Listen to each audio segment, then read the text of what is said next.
What are some tips on how somebody can improve their credit score in order to qualify for a different mortgage program or a better mortgage rate? It's a great question.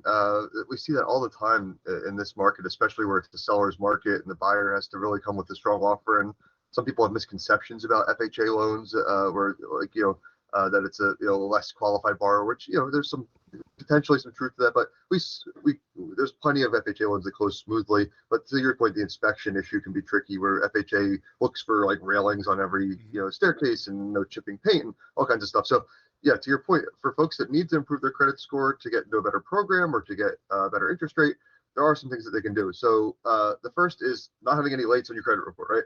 Lates are just killer, and there's nothing you can do about them, right? If we look at somebody who has late payments on their credit report, we're trying to figure out what you can do to improve your score.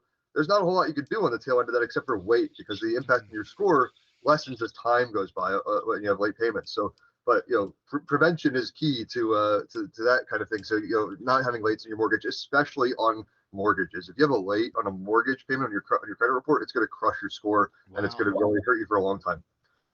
So that's important. Um, Credit card utilization is probably the next biggest one. So if you take your cumulative available credit on the credit cards that you hold, and then figure what like a third of that is the kind of the measure that's looked at. If you keep your balances, all you could have it on one card, on multiple cards. It aggregates it, and a third of your available credit, as balances.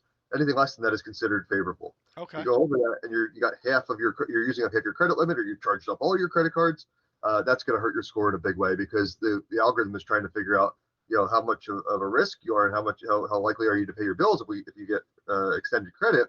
And someone that's utilizing credit in that way is seen as a higher risk in that sense. So if I have a $1,000 credit card, and I pay it every month no matter what, but if I have over $500 on the card as a balance, but even though I'm paying that minimum payment every month, it's still considered a negative thing because I have over that 33%. Yeah, if you're just making the minimum payment, you're leaving that balance on there that's over 33%. That was considered as a negative attribute of your credit report. Well, that's good to know because I don't think that's something that's common knowledge. Yeah, I mean, and it's important because it's a significant impact to your score.